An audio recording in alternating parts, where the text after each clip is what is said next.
Welcome to the Hubee's Postgame Report. I'm here with head coach Wes Long following a 76-63 win over North Greenville. Coach, big win. Second half, it was a really close game. You guys kind of busted it open with the 53% from the floor. Can you kind of talk about some keys to your offense catching fire in the second half? Sure. I thought that in the first half, I thought our pace was really poor. You know, they were dropping back into a 2-3 zone, and you can still, like I told our guys, you can still attack that. You know, dribbled up, pitch it ahead, let's get some downward pressure on the defense. If we don't like what we have, then we can pull it back out and set ball screens and run offense. And we weren't doing that. We weren't running lanes. Our wings weren't running. Our point guards weren't pushing. We're walking up the floor. We're walking into offense. We're halfway jogging into ball screens. Our pace was really bad. And probably 3 or 4 different timeouts we talked about it. And then I thought, all right, you know what? The message is not getting through right now. So let's please just, Lord, get to the halftime locker room, and then we can get it fixed. Kind of, you know, whittled away a lead there at the end of the first half. But I thought at halftime they listened, and we could draw some stuff and talk about schematically what we needed to do, and we did. Absolutely. Emotional night. 5 seniors. You started all of them. They actually accounted for 56 of your total points. You know, they do a lot on the court. You have Antonio as one of the all-time leading scorers, and all of them really have a key part to this team. Can you talk about what they mean to this program off the court and the type of men they are? Yeah, absolutely. We were talking, Coach Taylor and I, earlier today. They weren't with us our first year on the job, but we were recruiting them on our first year on the job. So we've been here 5 years, and these 5 guys have been a part of us the whole time. So it's definitely going to be different. You know, 10 players from the last 2 years at the end of the season will be gone. It'll be a completely different, new group. They've been awesome, Miller. They came in, we were building, they did a great job. They brought a lot of talent. Obviously, they're talented kids. Sam is big and athletic. Antonio and Brandon are multifaceted players. Nate can shoot the ball and stretch defenses, and he's also got a terrific basketball mind. He's going to make a really good coach one day. And then Maurice is a glue guy that just culturally in the locker room, you can't place Maurice. And so they've been a really important part. And then we won a championship and went in the NCAA tournament. And we won another championship, and we're right on the verge of the tournament last year. And then this year we had a chance to really put what I call like the proverbial cherry on top of a really nice body of work. And we lost Brent at the semester break, and it was a killer as far as what we could do there. I love how they've adjusted. This was either my 137th or 138th game as the head coach of Queens. We've played 37 at an on-campus facility out of those 137. Those guys have been here for almost all of those. We've practiced this year at 8 different gyms 19 times. And so we never talked about that with them, but man, their resiliency and they strapped their boots on and they came to work every day wherever we practiced and whatever we asked them to do. And there's going to be future groups that get to play in that beautiful new building and probably win a lot of games at Queens, and they don't know the work that those kids have done. All the while, they're all going to graduate with their degrees. They've never caused much of a single problem.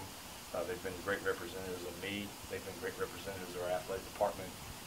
They've been great representatives of their Savior, Jesus Christ. And it's going to be hard. I wrote to one of the parents today.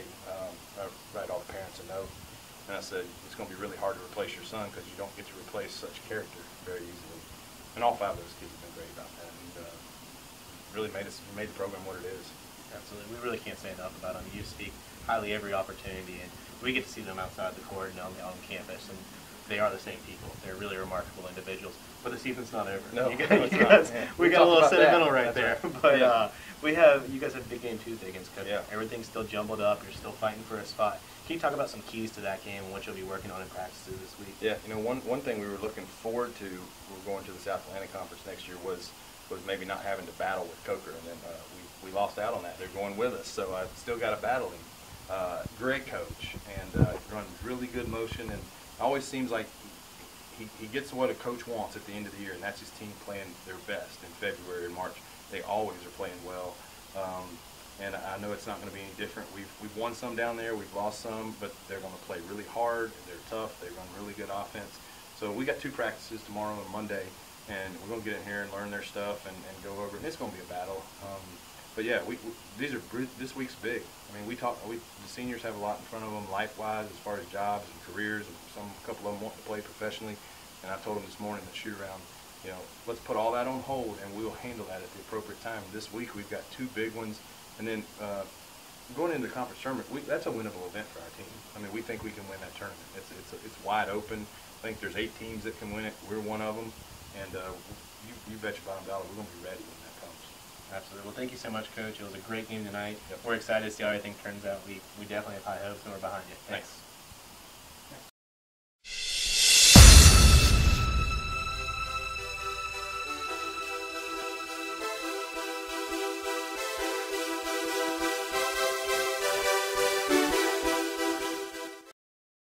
The Hubee's post-game report. I'm here with Antonio Stabler and Nate Blackburn. Both of them are seniors, just playing their final senior game here at Grady Cole. Not quite home, but it is home, and you guys have had quite the record here. Antonio, can you kind of talk to me about what it was like to walk out with your family, and how special was it to be with these teammates in this final night here? Well, it was a great moment. Everybody stand up and clap for us, and we've been here for a while, so everybody appreciate what we've done and what we did. Like the playoffs 2 years in a row, and just playing hard, so I appreciate it. I love my family came, and then it was very emotional, but I didn't cry. So. Not this time. But one that probably teared up was Nate.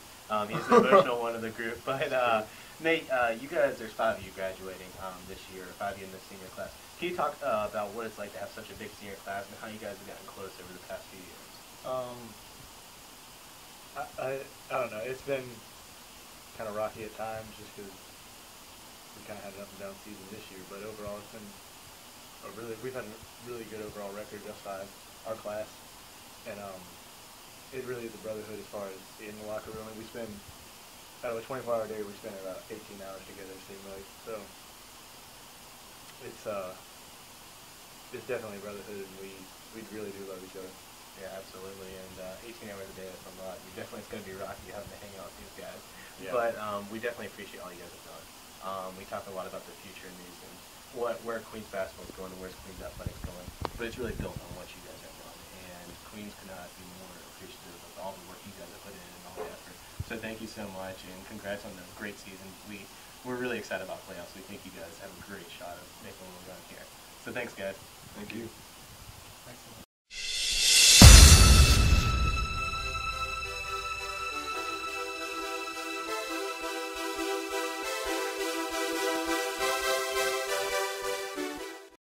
Hubee's post-game report. I'm here with Sam Johnson. This is the interview I've been trying to avoid all year. It's the one where I probably look the shortest. Thanks, Sam. You tower over me. You really hurt my masculinity.